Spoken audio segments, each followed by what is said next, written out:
that their plans include a performing arts center. Now, here is where it touches your ministry.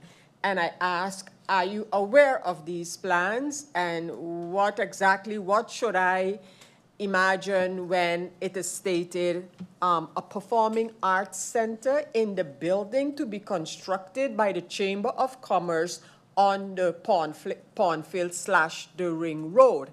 And again, I say this because the project that was presented in the 2024 budget for the Charlotte Brookson Academy was to include such a center. And my question at the time was, is this going to be for the general use, for the general population's use? So I am quite interested to know, one, if you know of these plans of the Chamber of Commerce, and what exactly am I to imagine when it is stated that they include a performing or a center for the performing arts. And then I think it was MP York who asked about the report on the state of education, and I support that question and look forward to the answer. Minister, again, I don't see any other MPs wishing to pose additional questions, so I will hereby adjourn this meeting for 5 minutes to discuss with the minister. Meeting adjourned for 5 minutes.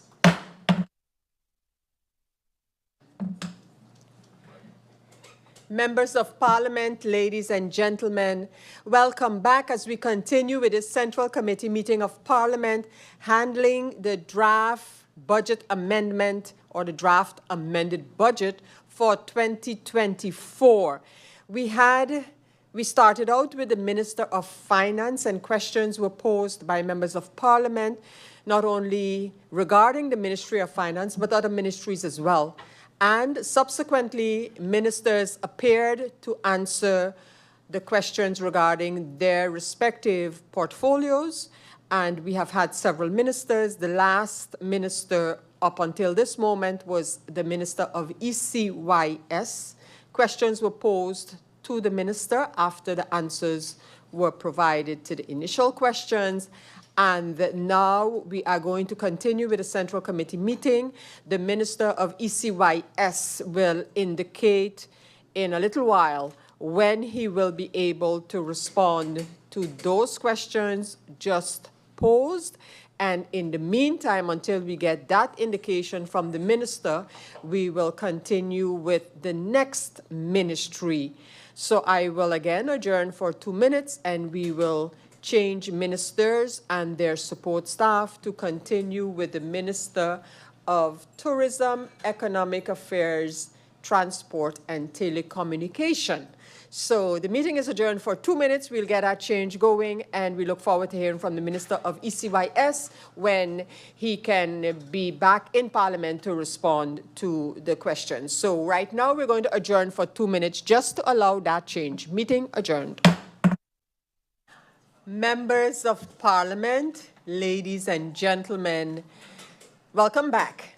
A brief adjournment to allow a change of ministers as we continue with the Central Committee meeting of Parliament handling the draft amended budget 2024. At this time, we continue with the ministers, and I therefore want to welcome Minister Grisha Heiliger-Martin and her support staff. The minister, of course, is here to respond to questions asked about the Ministry of TIAT, the Ministry of TIAT, Economic Affairs, of course, Tourism, Economic Affairs, Transport, and Telecommunication Ministry, and I therefore bid the minister welcome and her support staff once again, and immediately ask her to take the floor, responding to the questions posed by members of Parliament. Minister Heiliger, you have the floor. A pleasant good afternoon, Madam Chair Lady, and to the Secretary and to the members of Parliament, those listening and viewing online. Good afternoon to one and all. Madam Chair Lady, I would like to go straight into the questions and answers posed by the Member of Parliament, and the first Member of Parliament is MP De Wever. MP De Wever asked why the budget shift of 185 to 183, but the cost of 1.7 million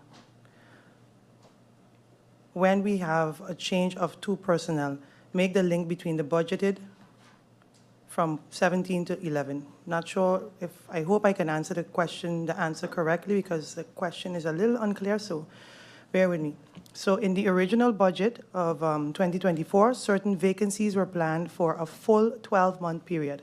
However, with the amended budget, we took a more realistic approach by adjusting the start dates for those roles.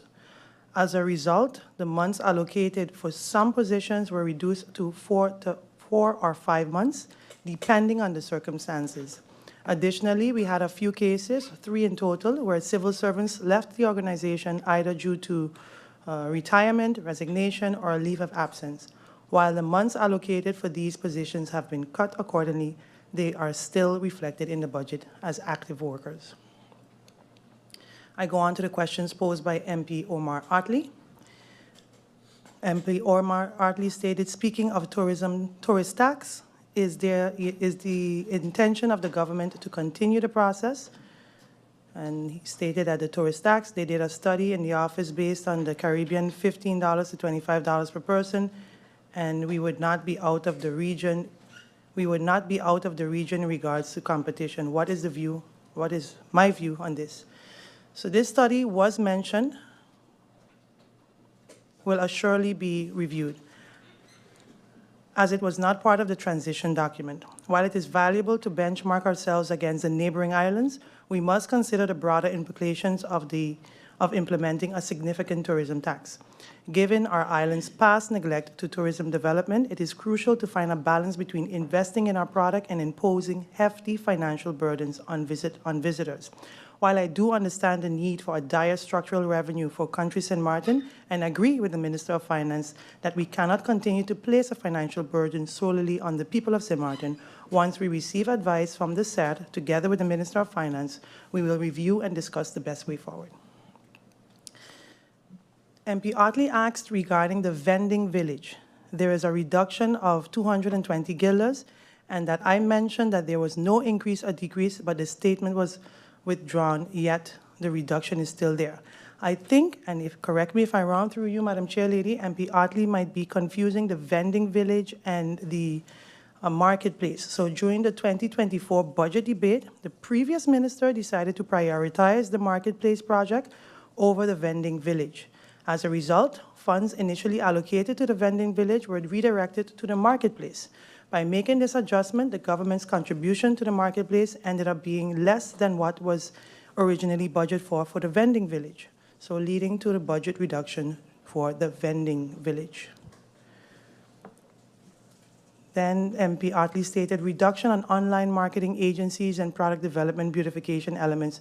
We have FCCA coming in a couple of weeks, and we speak of product development. It was one of the main points brought forward when the survey asked their number 1 point was traffic, then number 2 was attractions, and then number 3 was cleanliness of the island. I hear the Minister of MP stated that he hears that the Minister of Finance speaks of revenue generation, but the budget does not reflect such. TIAT is responsible for such, and taxes seems to be the only resort. Regarding the online travel agencies, the OTA strategy, it is included the capital expenditure CapEx in the capital expenditure CapEx budget, specifically through the post-1109 intellectual property IP initiatives. The initiative is designed to build brand equity by developing various digital and online marketing campaigns. Further, one of the most successful campaigns to date has been with Expedia, which has significantly increased the visibility of our destination. This partnership has proven highly effective in driving visitors' interest and bookings. The final stages of this campaign are on track to be completed in Q4 of this year, ensuring that the destination maintains strong momentum in attracting visitors through strategic and target online marketing efforts. Despite the reduction in the numbers of marketing agencies, the focus on the quality of tourism destination and marketing effectiveness remains our priority, and we continue to optimize our resources to ensure maximum impact for the tourism sector. What are the beautification products for product development? To enhance the visitor experience and drive economic growth, we are developing a master plan for the economic and aesthetic enhancement of Philipsburg. This plan includes initiatives to beautify the area, improve visitors' experience, and promote local businesses. Additionally, we introduced the Swaliga Routes initiative, aimed to identifying key locations along popular tourist routes, where local art can be displayed. Furthermore, we plan to clean and restore national monuments in a phased approach, preserving our historic heritage. What is the cost of the Causeway loan, and what is the balance of this loan and the remaining time of this loan? As of June 30th, 2024, the outstanding bond stands at $142 million. Of this, 34%, which is approximately $48.2 million, is directly attributed to the construction of the causeway, a vital infrastructure project that, a vital infrastructure project that significantly enhances access to the port and surrounding areas. The bond loan also includes the refinancing of the port's existing loans, consolidating them to a more favorable interest rate. This allowed the port to better manage its debt obligations while continuing to invest in strategic projects essential to the growth of both cruise and cargo sectors. The loan is scheduled for repayment through 2035, providing a long-term, stable financial outlook. However, in the coming years, the port will see an acceleration of principal payments, which will contribute to the gradual reduction of the overall debt burden and further strengthen the port's financial position. The amount of the registered sole proprietorship, it was asked to MinFin, but Minister of Finance, but it is related to TIAT. The business issues to the sole proprietorship up to December 2023 is a total of 1,294. I do not currently have the numbers for 2024 as of yet. For each ministry, a name of all the consultants hired by the ministers along with a contractual amount and how many cabinet staff they have. In response to the query regarding the cabinet TIAT, I can confirm that TIAT cabinet currently consists of 7 members. Additionally, there are 3 consultants hired by the government for the ministry's cabinet, with a combined total allocation of 205,000 guilders from the period commencing in May and ending in 2024. These consultants are engaged based on specific needs aligned with the ministry's goals and are in accordance with the government's policies for consultancy engagement. The Ministry of TIAT said that there was an increase in the throughput fee due to the building of the bridge. The Prime Minister stated last Wednesday that throughput fee was established to build the bridge. Please provide clarity as to what it really is. The throughput fee was established as a revenue post to facilitate the contribution of the operating costs of the port and was established unanimously by the Island Council in 2007. The ED card system by MinTIAT to start within the high season to be, okay, I think he's warning MP Otley is warning to be very careful and refer to the legislation of the ED card.